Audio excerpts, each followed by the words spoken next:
Olá pessoal, tudo bem com vocês? Quem está falando é o professor Rodrigo Miller e eu estou aqui para o pessoal do Papo Católico para falar a respeito de um tema muito importante na atualidade, que é o liberalismo, o globalismo e como que essas duas ideologias se mesclaram para fazer com que o cristianismo fosse dilapidado da sociedade e que outras ideologias que são nefastas e que levam a população para o sofrimento estão sendo colocadas de maneira muito rápida. Espero que vocês gostem do vídeo, da palestra e qualquer coisa podem vir falar comigo. Um grande abraço a todos e até a mais. Fique com Deus. Mas hoje o assunto da nossa palestra é liberalismo, globalismo e como que os dois eles vão se confluindo, né? Porque muitas pessoas elas acabam afirmando o seguinte: bom, nós estamos vivendo um mundo liberal, nós estamos vivendo um mundo globalista, como muitos falam, mas a ideia é o seguinte: nós sabemos de fato o que é o globalismo sem cair em suposições, sem cair em teorias da conspiração, sem que a gente seja enganado muitas vezes por falsos discursos. Então a gente precisa estudar muito bem o que é essa ideologia. E além disso, a gente também precisa compreender como que o liberalismo é como se fosse uma gasolina que entra dentro dessa Ferrari e impulsiona essa Ferrari para que a gente possa de fato viver um mundo cada vez mais de perseguição religiosa, um mundo cada vez mais de dominação por organizações que são contrárias àquilo que vem a ser as raízes do nosso próprio país e que cada vez mais que a gente compreende o liberalismo, a gente vai entendendo porque que não dá para fugir do globalismo sem antes fugir do liberalismo, que é a raiz dele. Muitas pessoas têm uma ideia equivocada de que o globalismo, por exemplo, ele vem a ser simplesmente o progressismo.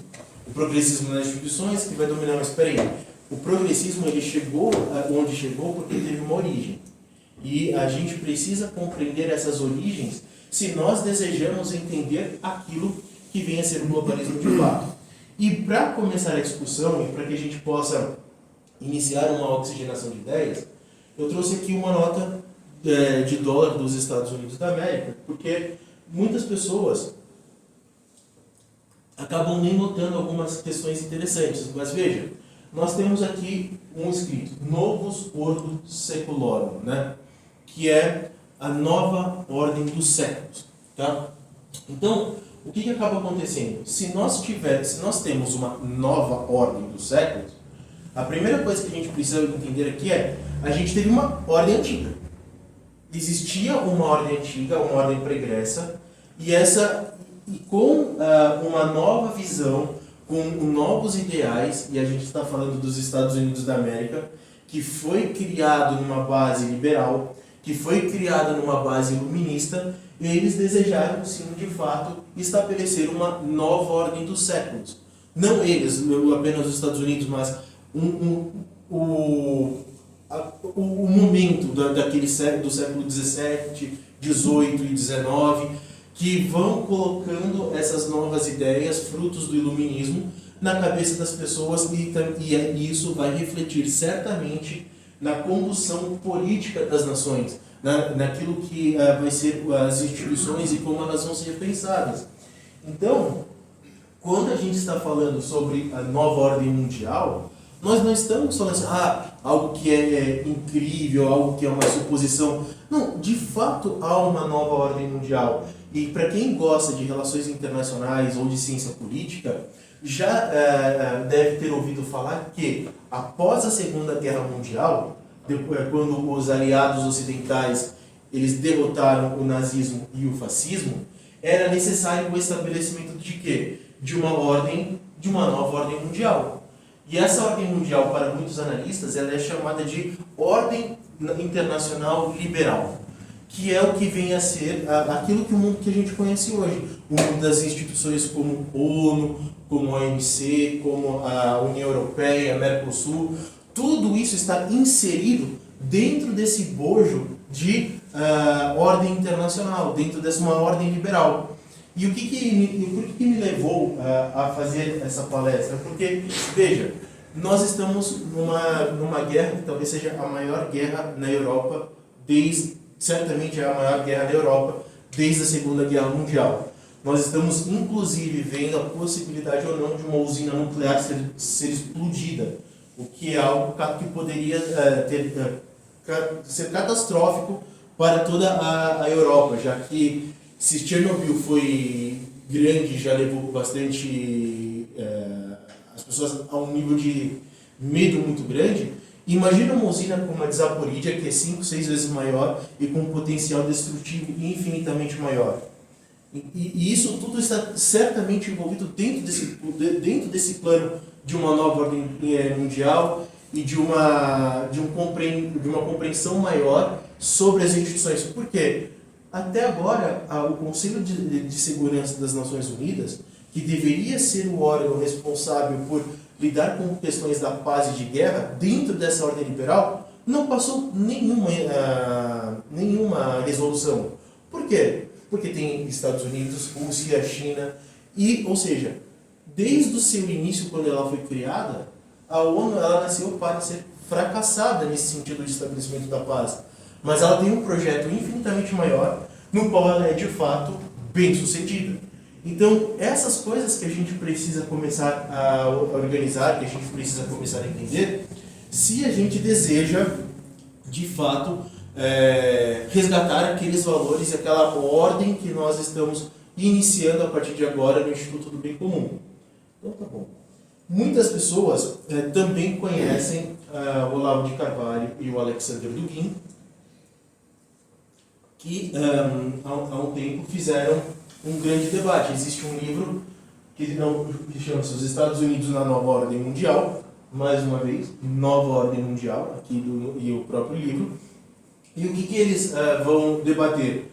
Qual que era a posição dos Estados Unidos dentro dessa nova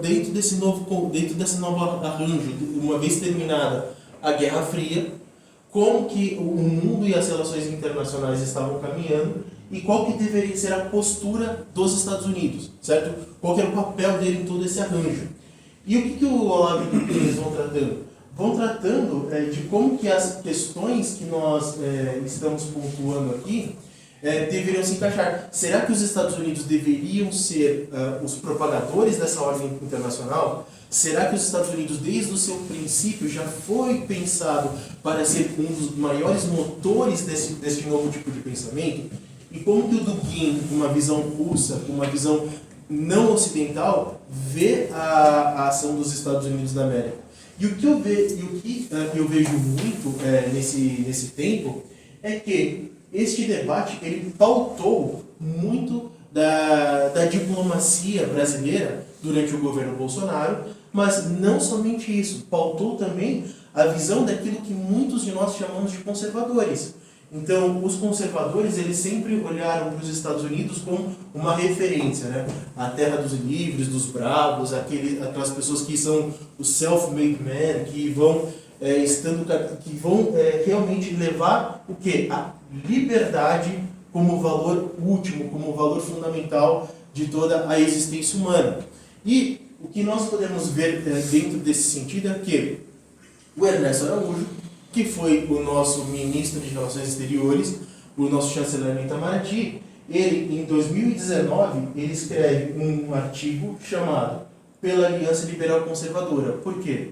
Porque ele estava vendo que o mundo estava caminhando com a agenda woke, estava caminhando com esse tipo de agenda progressista, que estava levando muitas vezes o pessoal a tomar posições em favor do aborto dentro de todo mundo, mas ele via que o ponto central não era o liberal, era o progressismo, essa agenda woke, certo? Então, o que ele falava? Que para que a globalização, para que essas relações da nova ordem mundial fosse estabelecida de uma maneira mais saudável e que respeitasse os princípios da nacionalidade, deveria ser não liberal progressista, mas liberal conservadora. Ou seja, ele estava achando que somente se a gente mudar uma visão de costumes uma visão de agenda política, mas não de uma estrutura de pensamento, uma estrutura de organizações,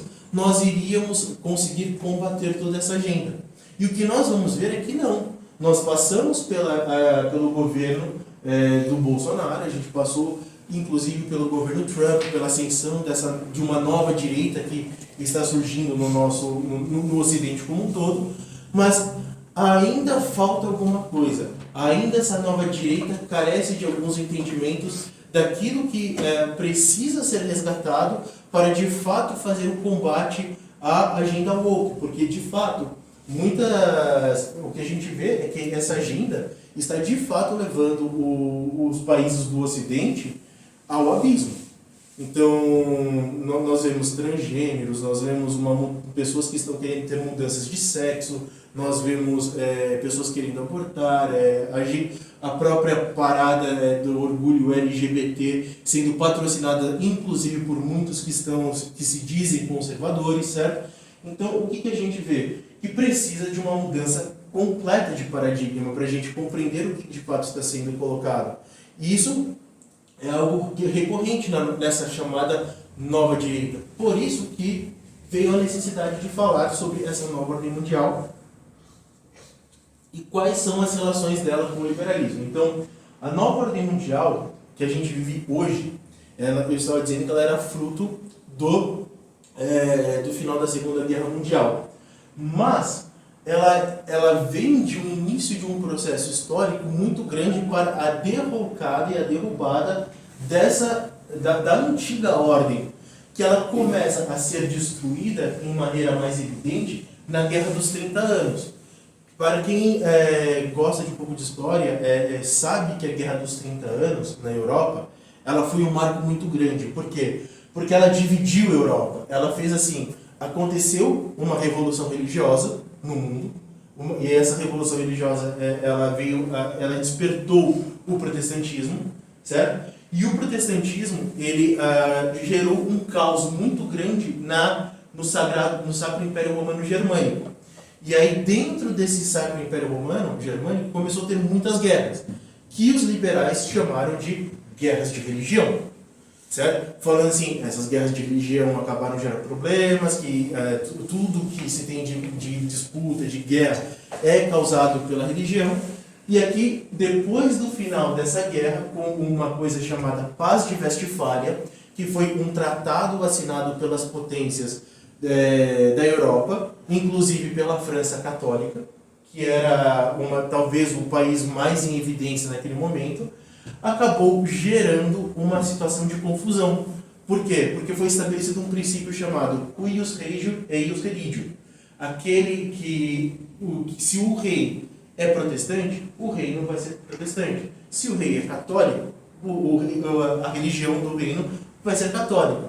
Mas não existe uma unidade na Europa. Então, nós perdemos uma unidade transcendente, uma unidade de pessoas que tinham a mesma visão de religião, tinham a mesma visão de mundo e queriam fazer as coisas de uma maneira na unidade.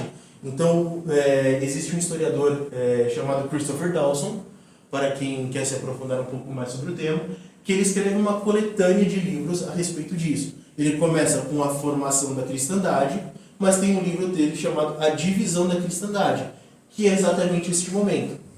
Então, com a Guerra dos 30 Anos e com a Paz de Westfália, tudo aquilo que foi construído desde a queda do Império Romano, basicamente deixou de existir. E isso se aprofundou cada vez mais no século XIX e no século XX principalmente. Por quê? Porque o liberalismo foi ganhando força, o pensamento iluminista com a Revolução Científica do século XVII modificou totalmente a ordem estabelecida na Europa. E aí, com o chamado bando de ideias novas, que também é uma forma de você falar do liberalismo, dessa visão iluminista, acabou fazendo com que as nações tivessem uma outra perspectiva. Vamos respeitar os contratos, vamos respeitar as individualidades, para que a gente possa, talvez, estabelecer uma paz, para que, de fato, por meio, já que a gente não tem um transcendente que vai nortear a gente, nós precisamos concordar entre nós mesmos aquilo que é um mínimo denominador comum. Só que nós vamos ver que isso foi totalmente nefasto para a história do Ocidente, certo? Hoje, nós vemos que organizações como ONU, OMC, União Europeia e Mercosul, todas elas são baseadas nestes preceitos liberais, nessas ideias iluministas, e o globalismo ele entra de uma forma um pouco mais tardia, mas bebendo nesses ideais. E qual que é a ideologia política do liberalismo, do globalismo? O próprio nome diz, globalismo, globalizante, é uma ideia expansiva, é uma ideia totalitária, que ela deseja implementar, em primeiro lugar, uma massificação da cultura. Veja que interessante, se nós observarmos fotos de países na década de 10, na década de 20, um pouco antes, naquelas culturas, hoje a gente vê festas folclóricas, né? E cada festa folclórica tem uma roupa. Então a gente vê que existe ali uma certa organicidade. Mas se nós vemos a posição de nós hoje ocidentais, basicamente nós temos a mesma vestimenta no mundo inteiro, no Ocidente inteiro. A gente fala inclusive com as mesmas gírias, a gente fala com a mesma estrutura linguística, com a mesma linguagem. Isso acaba fazendo com que a gente seja inserido dentro de uma cultura de massas. Ortega y Gasset, ele escreveu um livro, Rebelião das Massas, mostrando, de certa medida, esse processo, essa forma de você entender como que vai se dar esse processo. Porque, afinal de contas, se nas democracias ocidentais, nas democracias modernas, o que importa é a vontade geral, é a igualdade, e aí a gente precisa fazer dessa igualdade uma igualdade internacional, nós precisamos massificar a cultura. Então, se a gente vai, inclusive hoje no Japão, falando gírias como like a boss, ou vamos falar hoje tankara, essas coisas todas, que estão no vocabulário dos mais jovens, é como se eu não tivesse absolutamente fronteiras. É como se a gente de fato estivesse em uma região comum para nós. Esse é um ponto importante. Além disso, a gente vê que o globalismo, ele, para se implementar, ele precisa também acabar com o princípio das soberanias nacionais. Porque se tem soberania nacional, é obviamente impossível de se coadunar com um governo mundial. Então a gente vê, nesse primeiro momento, costumes sendo modificados e massificados. Depois a gente passa por uma ideia de organização política, para até chegar, no final, numa organização financeira internacional. Que aí a gente completa toda a estrutura de dominação política que o globalismo deseja a implementação. Só para vocês terem uma ideia, o Fórum Econômico Mundial, liderado pelo Klaus Schwab, que é o líder, ele mesmo fala, já falou muitas vezes, que é necessário para viver a paz no mundo, para o estabelecimento de relações que sejam mais duradouras entre as nações, que haja um Banco Central Mundial. Ou seja, se a gente tem um Banco Central Mundial, se a gente tem essa possibilidade, o que basicamente nós estamos afirmando?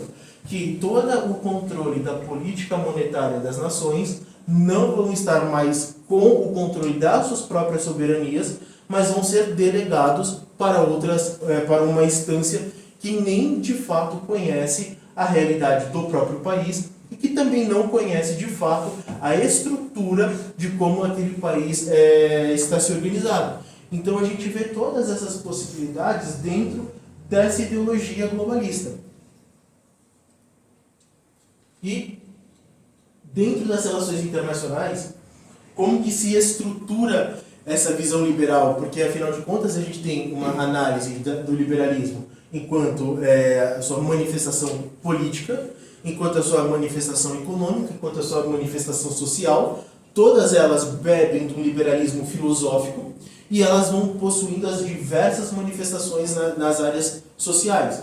Então, o que a gente consegue observar aqui? Centralidade dos indivíduos e contrato social. O liberalismo, ele afirma que o princípio básico da sociedade, a célula básica da sociedade são os indivíduos. E sendo os indivíduos, eles convivendo de forma, relacionando-se umas com as outras, eles precisam estabelecer a paz. certo? Dar aquilo que Santo Agostinho falava, tranquilidade na ordem, certo? E uma vez que não existe um princípio norteador transcendente ali para a organização, vem o contrato social, vem essa ideia de constituição, essa ideia dos constitucionalismos, essa ideia de direito positivado, que vai tentar garantir uma certa estabilidade para a sociedade, perfeito? Na esfera internacional acontece algo análogo, porque veja, para as relações internacionais, principalmente depois do Congresso da Paz de Westfália, deixou-se uma ideia de unidade transcendental europeia, mas passou para uma unidade de Estados-nação, e cada Estado-nação precisa sobreviver entre si. Então, é uma emulação dos princípios liberais em sociedades, dentro da política interna, para a política internacional. Então, os Estados eles precisam respeitar algumas normas criadas por eles. Aquilo que o Jelinek ele fala no direito internacional do princípio da autodeterminação. Eles estão se autodeterminando, eles estão buscando esse acordo para garantir a tranquilidade na ordem. O liberalismo possui também uma forte tradição iluminista, e dentro dessa tradição iluminista há, de fato, o estabelecimento do primado da liberdade, e aqui a liberdade de você fazer aquilo que você quiser e de não você entender a sua capacidade para a escolha do bem, que é a definição do próprio livre-arbítrio.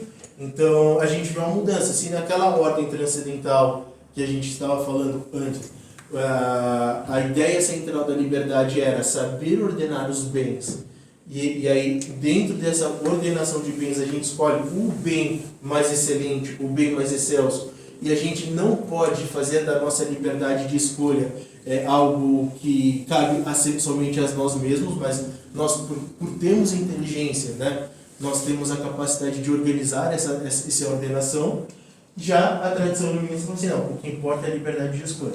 Independentemente do que aconteça, o que eu preciso garantir é que indivíduos e nações possam escolher livremente aquilo que se deseja, independentemente de uma ordem estrutural que vai garantir a paz e a estabilidade. Postulados importantes para a gente iniciar aqui essa discussão. Todos são iguais perante a lei, para essa visão liberal. Então, uma ideia que foi basicamente levada a cabo pela Revolução Francesa, liberdade, igualdade e fraternidade. Livre mercado, porque afinal de contas o liberalismo ele é a justificação filosófica para o espraiamento do capitalismo. Então a gente vê essa possibilidade, a gente vê esse desenvolvimento. E por fim, o institucionalismo, que é o seguinte: para que a sociedade se desenvolva bem, eu preciso construir muitas instituições de controle, muitas instituições que vão garantir uma certa vigilância para tentar transformar vícios particulares em virtudes públicas. E aí aqui a gente observa esses três postulados que vão nortear a estrutura do liberalismo dentro da sua face nas relações internacionais. Vamos ver algumas premissas em comum. Para os liberais em relações internacionais, o livre comércio é fundamental. Por quê? Segundo Montesquieu, a paz é o efeito natural do comércio. Então, o que nós estamos vendo aqui? Se uma nação, ou se as pessoas estão comercializando entre si, se elas estão se desenvolvendo economicamente, significa que elas têm um laço. Se elas têm um laço, obviamente, elas vão acabar respeitando e vão acabar estruturando melhor uma certa paz. Então, o comércio para os liberais é incompatível com a guerra. Aí eu pergunto para vocês, depois do estabelecimento dessa ordem liberal, nós tivemos 2 guerras mundiais, uma com quase 100 milhões de mortos e a outra com aproximadamente 35 milhões de mortos. Então a gente pode dizer que não apenas o comunismo de Stalin, de Mao Tse-tung, ele é nefasto, mas a visão liberal dentro da Primeira Guerra Mundial também trouxe milhões de mortos. Esse é um ponto importante, porque o liberalismo ele traz isso dentro do seu bojo, ele vai levando essa ideia, já que nós estamos cada um fazendo sua vontade, e quando a gente não consegue acertar, Os liberais, geralmente, eles vão partir para esse tipo de conflito. Estrangeiros precisam ser tolerados em qualquer circunstância. Por quê? Se os estrangeiros eles podem comercializar, então a visão pragmatista, a visão de uma nação que se organiza nos princípios liberais, precisa dar dinheiro para não ter guerra, afinal de contas a gente precisa dessas trocas comerciais. Se os estrangeiros chegarem num determinado país, eles não se adequam à cultura daquele país, não entendem como aquele país funciona, mas estão trabalhando, estão pagando impostos, estão gerando consumo para aquela nação, devem ser tolerados. Nós estamos vendo algo semelhante ao que está acontecendo na França hoje, nesse sentido. Uma França que está em cada vez mais uma situação de caos. A gente pode observar hoje, basta ver nos jornais, polícia batendo na população, milícias de bairro que estão sendo criadas para defender os seus comércios, para defender as suas casas em relação àquilo tudo que está acontecendo, tudo por causa disso aqui, porque a gente tem dentro de uma visão francesa moderna algo de liberal que vai mostrando esse tipo de ação. E também, por fim, os estrangeiros não podem ser influenciados culturalmente. Vejam que interessante, enquanto a mídia de hoje e os influenciadores vão falando assim, você está evangelizando, olha, a extrema-direita está falando sobre cristianismo, está falando sobre Jesus, mas veja se alguém dessa mesma mídia vai falar a respeito de Maomé. Veja se falam a respeito... Não, tem toda a liberdade na Europa para falar a respeito da religião islâmica. Mas todas as vezes que é tratado a respeito de cristianismo, não. Você está sendo radical, você está sendo extremista, nós não podemos impor. Só que o que a gente vê é exatamente o contrário. Então a gente tem essas premissas para os liberais que, segundo eles, vão ser os garantidores de uma paz. Só que, na realidade dos fatos, o que a gente está vendo é totalmente o contrário. Outro postulado importante para o liberalismo é que estados democráticos têm uma menor propensão para entrar em guerra. De acordo com Immanuel Kant, e ele escreve um livro chamado A Paz Perpétua, que talvez seja uma das principais referências para quem quer entender essa ideia de direito internacional, principalmente de como manter a paz sem que haja essa unidade transcendental, certo? O Kant ele fala o seguinte: repúblicas liberais e democráticas ajudam a diminuição dos conflitos. Mas o que a gente pode perceber ao longo da história no século XIX? 3 ondas de revoluções liberais. As ondas de revolução em 1820, que gerou inclusive o processo de independência no Brasil, com a Revolução Liberal do Porto, as revoluções na Espanha e a Revolução na Itália, no primeiro momento. Na década de 30 do século XIX aconteceu uma revolução muito grande também na França, que tira o rei Bourbon e coloca Luís Felipe, que é chamado do o rei burguês, que ia defender todas essas premissas liberais. E a gente vê também em 1848 a chamada Primavera dos Povos. E o que a gente vê nesse século XIX inteiro? Convulsões políticas, convulsões institucionais perpetradas pelos liberais, que estavam não gerando paz, mas estavam gerando caos nas monarquias estabelecidas na Europa. Então a gente vê essa visão, a gente vê esse tipo de ação acontecendo. Estado de Direito é condição para a paz. Será que é condição para a paz? Será que simplesmente respeitar essas normas estabelecidas no contrato vai estabelecer uma paz social? É o que a gente vive hoje dentro do Brasil, por exemplo. A gente pode dizer que, de alguma forma, esse Estado democrático está sendo respeitado no Brasil, vide alguns excessos das nossas cortes superiores. A gente pode questionar esse tipo de coisa. E a gente sabe que muitas guerras, inclusive no século XX, elas foram causadas por uma tentativa de respeitar o Estado democrático, mas insuflando ao mesmo tempo revoluções internas. foi o processo de descolonização da África, por exemplo. Tentaram estabelecer democracias liberais com o Estado de Direito, mas o que a gente acabou vendo que tanto os Estados Unidos quanto a União Soviética naquele momento, eles tentaram subverter a ordem interna, mesmo que tudo nominalisticamente e nas suas instituições estavam estabelecidos nas suas democracias liberais estabelecidas pelo Estado moderno. E um outro ponto opinião pública é sempre contra a guerra. Hoje uma coisa interessante, se nós pegarmos a nossa mídia ocidental, que está do lado da Rússia, da Ucrânia, eles estão falando simplesmente pela paz ou eles estão com um discurso infinitamente belicoso? A gente pega The New York Times, a gente pega o The Guardian, a gente pega o Washington Post. Eles estão querendo chegar... Não, vamos defender a paz ou estão falando... Opa, é necessário que a Ucrânia vença o Putin e que o...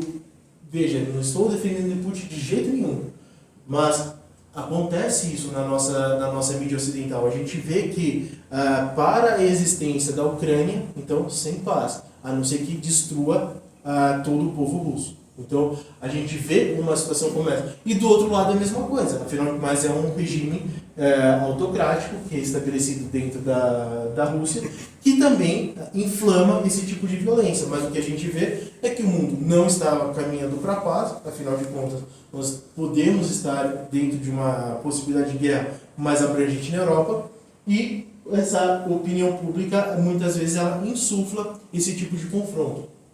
E, por fim, instituições são fundamentais para garantir a paz na sociedade internacional. Hugo Grossman, ele tem um livro chamado Do Direito da Guerra e da Paz, né? Autor do século XVII, e ele vai ver todas essas guerras de religião que aconteceram na Europa nos séculos XVI e XVII. E ele vai tentar estabelecer, da mesma forma com que foi estabelecido por Thomas Hobbes, uma chamada teologia civil para a organização interna das nações, ele vai tentar estabelecer um similar de uma teologia civil para as relações internacionais. Então ele vai fazendo quase que com uma regrinha de conduta.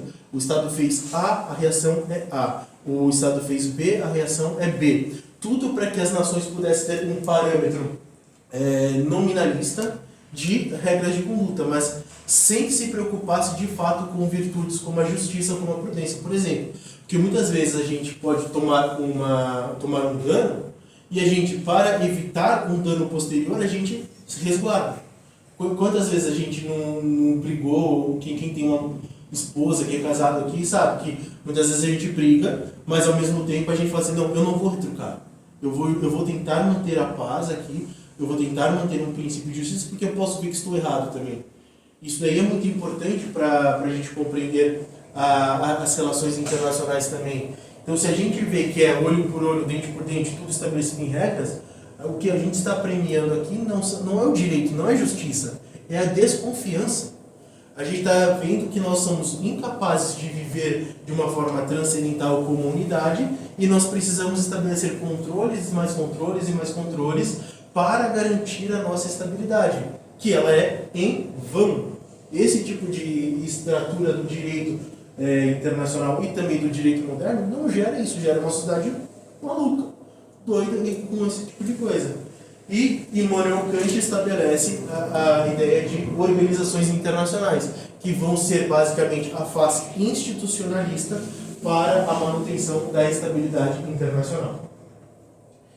E o liberalismo nas relações internacionais, como que ele opera e como ele se desenvolve? A partir da década de 70 no mundo, a gente vê essa penetração. Os Estados Unidos foram os maiores vencedores da guerra junto com a União Soviética. Aí nós estamos falando aqui dentro do mundo ocidental, como que ele se organizou. As décadas de 40 e 50 foram mais difíceis para o pensamento liberal dessa forma, porque havia uma expectativa de uma terceira guerra mundial no mundo, logo em seguida da Segunda Guerra Mundial, com a Guerra da Coreia.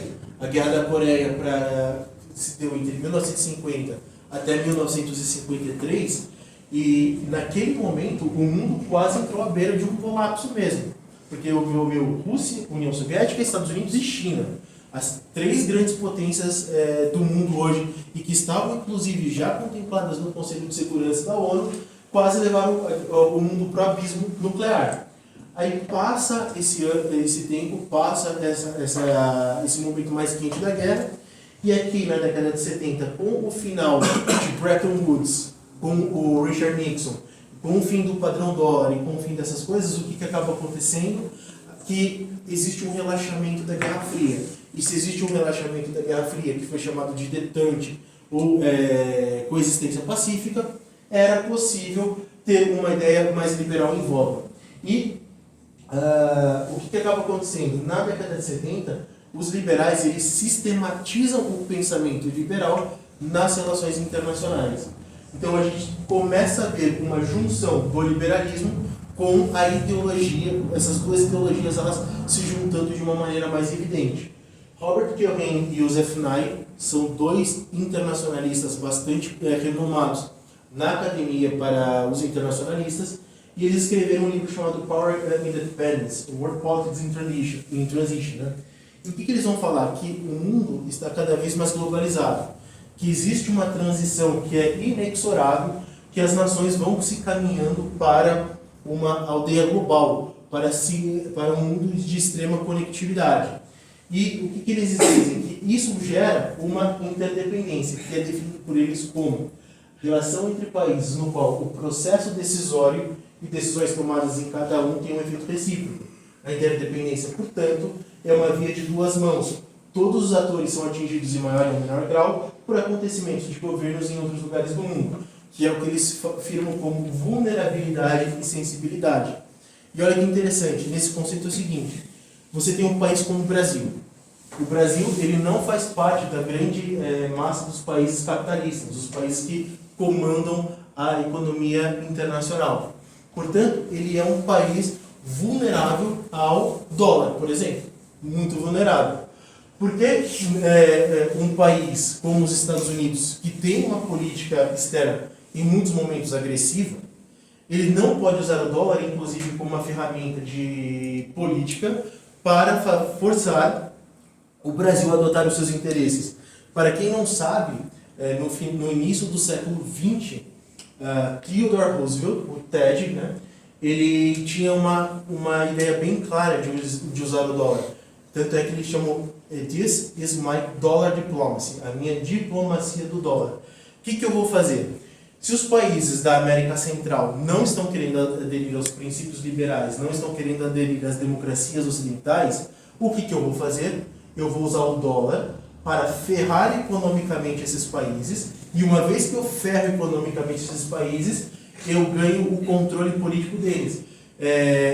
Existe dentro de Honduras, no início do século XX, isso foi muito evidente com uma empresa chamada United Fruit Company, que era uma empresa americana, que ela pegava as frutas produzidas neste país e exportava. O governo americano influenciou nessa empresa por meio do dólar. Aí essa empresa ela começou a demandar favores e começaram a demandar uma mudança do regime político, até que o governo hondurenho caiu e foi estabelecido um governo pró-Estados Unidos naquela região.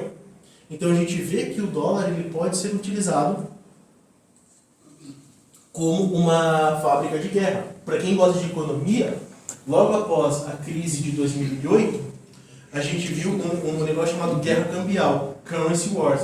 Tanto os Estados Unidos como a China, para tentar garantir a sobrevivência das suas economias, desvalorizaram forçadamente as suas moedas para que eles pudessem ter maior comércio, maior transação, e assim os seus balanços de pagamento fossem garantidos de maneira mais evidente. Então a gente tem essa possibilidade, é só um exemplo da vulnerabilidade.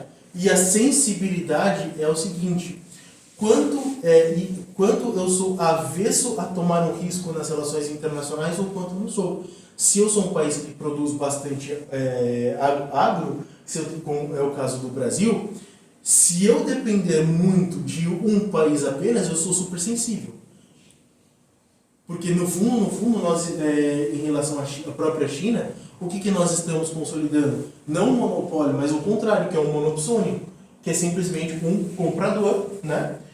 E a gente vê que este comprador inteiro, ele tem a possibilidade de, inclusive, moldar os preços daquele determinado produto na economia internacional. E a gente vê que, dentro daquela ideia de livre comércio, os liberais eles não enxergam as consequências políticas de longo prazo disso e acabam gerando efeitos nefastos para o próprio estabelecimento de uma soberania sólida no nosso país. Então a gente vê esses dois. Além disso, a gente tem Henry Kissinger, que foi secretário de Estado dos Estados Unidos dentro do governo Nixon. Ele foi o responsável por iniciar uma aproximação dos Estados Unidos com a China, num negócio chamado diplomacia triangular, que ele achava o seguinte: bom, a China se relaciona com os Estados Unidos, com a União Soviética. A União Soviética se relaciona comigo, então eu posso tentar estabelecer um contato maior com a China e eu vou tentar fazer um rompimento na aliança russo-chinesa por meio do comércio, tentando fazer com que a China entrasse na ordem capitalista, né, e a partir de entrar na ordem capitalista, ele veria que o socialismo é nefasto e ia automaticamente adotar uma posição de democracia. Ingenuidade ou leniência do Nixon e do Kissinger? Este é um ponto importante que a gente precisa levantar. E ele escreveu 2 livros importantes para a gente poder compreender. O primeiro deles é Diplomacia, que ele vai tentar remontar a história política internacional da Europa desde a Guerra dos 30 anos, quando ocorre esse rompimento, até o final, até um pouquinho depois da Guerra Fria, em 1991, 1992. E mais recentemente, ele escreveu um livro chamado World Order, né, que é a Ordem Mundial, que ele vai fazer uma análise país por país, região por região, para ver o que estava impedindo a consolidação das instituições como a ONU, a OMC e a União Europeia de passarem a comandar todo o restante do mundo. Então a gente vê que na década de 70 o pensamento liberal já estava influenciado pelo pensamento globalista. E como que a gente percebe essas coisas? Bom, para a gente ver a raiz do globalismo, a gente precisa ir para o final da Primeira Guerra Mundial. Ali que repousa a semente dessa ideia, dessa ideologia. Por quê? Woodrow Wilson, presidente dos Estados Unidos democrata, considerado inclusive por muitos americanos como um dos piores presidentes da história daquele país, ele escreveu um livro que era assim: para acabar com a situação de guerra e para acabar com a instabilidade na Europa, a gente precisava ter 14 pontos bem definidos. 14 pontos para salvar o mundo de um colapso como a Segunda Guerra Mundial, que de fato houve. E eu coloquei alguns deles para a gente poder comentar. Primeiro, livre navegação. Então, nós não podemos impedir nenhum navio de entrar nas nossas águas, porque, afinal de contas, isso vai impedir essa maior fluxo de pessoas, que vai impedir essa interligação e essa interconectividade entre elas. Então, já um aspecto dessa mobilidade de pessoas. Remoção de barreiras ao comércio, tudo relacionado àquela paz democrática e aquela tentativa de estabilização por meio do comércio, por meio das relações de troca. A criação da Liga das Nações, que é um protótipo da Organização das Nações Unidas. Uma paz sem vencedores, então não houve vencedor na Primeira Guerra Mundial, apesar dos vencedores terem sido a França, a Inglaterra e os Estados Unidos, né? Não podemos dizer que as democracias liberais venceram a guerra, mas foi uma paz que a gente não queria de fato entrar no conflito. Disseminação do liberalismo, evidente, era um dos pontos mais importantes para o Woodrow Wilson, e desarmamentismo. Então, isso dentre os 14 pontos mais específicos, como por exemplo a Polônia com uma saída para o mar, em Gdansk, ou a Alsácia-Lorena em posse da França e não da Alemanha, essas coisas mais específicas, mas os temas gerais deste documento eram esses. No período entre guerras, isso se desenvolveu ainda mais. Por quê? Porque houve uma disseminação ainda mais evidente do direito internacional, principalmente no Pacto Briand-Kellogg, que foi assinado pelos Estados Unidos e pela França, né? Esse é o nome do ministro de Relações Exteriores da França, e esse é o ministro de Relações Exteriores dos Estados Unidos, né? Não existe esse cargo, né? Mas é semelhante ao secretário do Departamento de Estado. E eles assinaram esse documento em 1928 dizendo o seguinte: no mundo não pode mais ter guerra. Ou seja, será que com um acordo firmado entre duas nações, a guerra já estava proscrita? Já não existiria mais conflitos na ordem internacional? As nações não iriam mais entrar em conflito? Afinal de contas, estavam assinando um documento? Esse é um ponto importante. E a Conferência de Washington, em 1921, feita pelo Japão, pela Inglaterra e pelos Estados Unidos, que era, nós estamos vendo que Japão e Estados Unidos estão a caminho da guerra, como de fato eles vieram às vias de fato na Segunda Guerra Mundial. Só que para tentar evitar isso, vamos tentar assinar aqui um documento internacional, um acordo para fazer o seguinte: Japão, você diminui em tanto a sua frota marítima, Estados Unidos, você diminui em tanto a sua frota marítima, e Grã-Bretanha, você diminui em tanto a sua frota marítima. Beleza? Vamos ver isso?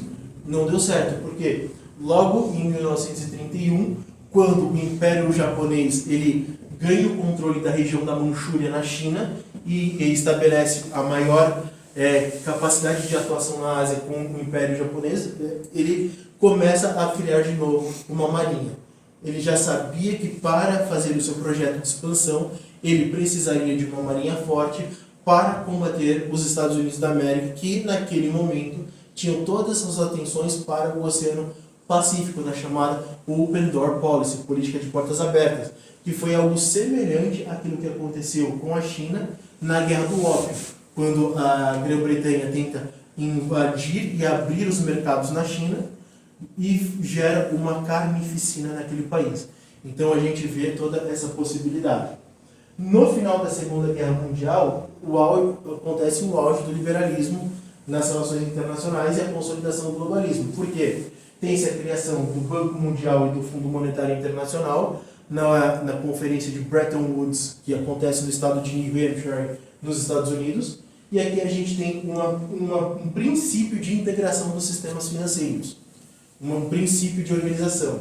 O GATT, que é, digamos assim, o pai da Organização Mundial do Comércio, começa a derrubar barreiras, começa a fazer o comércio internacional ser mais fluido, mais flexível. E depois, em 1995, com a assinatura da chamada Ata de Marrakech, sai o GATT, entra a OMC, e aqui, de fato, você vê o liberalismo se impondo de uma maneira mais evidente. E a ONU, que ela consolida uma agenda de direitos humanos e uma agenda de homogeneização das nações. Eu só coloquei aqui uma curiosidade, porque o primeiro líder do ECOSOC, que é o Conselho Econômico e Social da ONU, foi comandado pelo Julian Huxley, que é irmão do Aldous Huxley, que escreveu a distopia Admirável Mundo Novo. Então a gente percebe que essas distopias elas não são criadas à toa, não são criadas a esmo, mas elas têm todo um fundamento que, primeiro, eu vou criar uma literatura para tentar moldar a sociedade, e depois eu coloco se essa literatura já está consolidada, aí eu vou para a parte política tentar o estabelecimento de normas e regras que vão beneficiar o meu projeto político. Só para vocês terem uma ideia, junto com o Julian Huxley, entrou a Eleanor Roosevelt, mulher do presidente Franklin Delano Roosevelt, para estabelecer todos os princípios de direitos humanos na ONU. E a Eleanor Roosevelt e o Franklin Delano Roosevelt são bastante progressistas, inclusive o próprio presidente Roosevelt, ele foi o presidente que maior tempo ficou na história dos Estados Unidos no poder, 4 mandatos.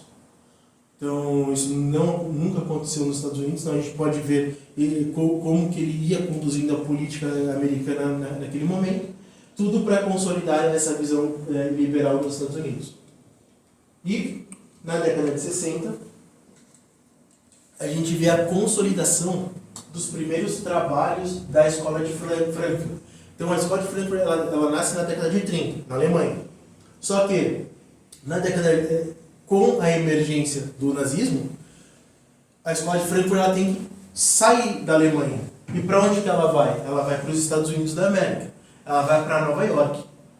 E lá em Nova York ela se estabelece muito próximo da Universidade de Columbia.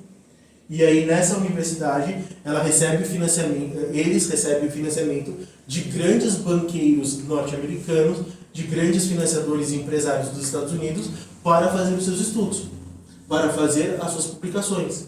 E aqui a gente vê que a maior parte deles eram liberais e democratas. Liberais e democratas nos Estados Unidos da América. E aí a gente vê um início dessa inserção de viés progressista, que muitos vão falar chamado marxismo cultural, do progressismo, iniciando uma nova fase do estabelecimento do globalismo nas relações internacionais e no mundo como um todo. Por quê? Porque ele se aproveita da fragilidade do liberalismo, dessa ideia de contrato, dessa ideia de manter uma sociedade mais ou menos organizada por meio dessas leis, por meio de uma tentativa de fluxo de comércio mais evidente, e tudo isso vai gerando uma fragilidade no Ocidente, porque esqueceu totalmente a sua ideia transcendental, e aos poucos vai caindo nessas novas ideologias e nessas novas possibilidades. E no final da década de 90, no final da Guerra Fria, olha que interessante, se a Guerra Fria ela congelou mais ou menos essa batalha no mundo, se ela fosse, bom, aqui é o campo soviético, aqui é o campo ocidental livre, com o final da Guerra Fria e com um possível triunfo do liberalismo no mundo inteiro, o que acaba acontecendo? Uma tentativa agora de levar os ideais já progressistas junto com esse liberalismo para o mundo inteiro. A década de 90 na ONU é chamada década das conferências. Por quê? Teve a conferência do clima, que foi aqui no Rio, aqui no Brasil, Rio, Sinumad, em 1992. Teve a conferência da mulher em Pequim, em 1995. E teve a conferência de direitos humanos em Viena, em 1993. E todas essas conferências, elas consolidaram uma visão progressista dos direitos humanos, com aquela ideia de universalidade dos direitos humanos, a indivisibilidade, e com a ideia de que os direitos humanos podem ser progressivos à medida que a sociedade vai evoluindo. Na questão da conferência sobre a mulher, coube a mulher escolher se reproduz ou não, se tem direito de escolher sobre a vida do seu próprio filho ou não dentro do ventre dela. Então isso tudo foi consolidado. E no clima a gente já começa a ver uma tentativa, por meio dessa pauta ambientalista, pautar todas as relações internacionais. E esse é o tripé que consolida hoje, dentro dessa pauta globalista, a estrutura daquilo que a ONU está trazendo. Por quê? Porque ela se consolida mais recentemente nos Objetivos do Desenvolvimento Sustentável, nos ODS, tanto os seus 17 objetivos e as suas 169 metas para o atingimento. Vai atingir o objetivo todo deles quando? Em 2030, porque tudo isso está inserido dentro da Agenda 2030. E aqui quem fala não é apenas a ONU, mas é o Klaus Schwab, do Fórum Econômico Mundial, são muitos políticos aqui no Brasil que estão tentando trazer essa visão, tem essa visão bem evidente na maior parte do establishment dos Estados Unidos e a União Europeia também. Então o que a gente pode perceber é que enquanto o liberalismo constituiu-se, essas instituições teve esse modo de ver, impediu o estabelecimento desses princípios transcendentais e a defesa dessa unidade nacional, o que acaba acontecendo? Gera isso tudo que está acontecendo. Então, para que a gente possa, de fato, viver o nosso país da forma pela qual ele foi pensado, para que a gente possa resgatar valores que vão ser capazes de estruturar de novo a sociedade para garantir, sim, aí a verdadeira tranquilidade na ordem, a paz, a gente precisa combater o liberalismo em todas as suas feições, porque a gente não pode abrir espaço para o liberalismo econômico e ao mesmo tempo se dizer que nós somos defensores de valores e de costumes, porque uma coisa vai entrar em contradição com a outra, evidentemente. Nós não podemos dizer que somos conservadores, mas liberais políticos e sociais. e assim de forma sucessivamente. Então, quando a gente observa esse tipo de coisa, a gente sabe que para combater o mal tem que combater ele na raiz, e a raiz que possibilitou o crescimento do globalismo foi o liberalismo. Essa a palestra que eu queria trazer hoje. Muito obrigado pela presença de vocês e estou aberto para perguntas.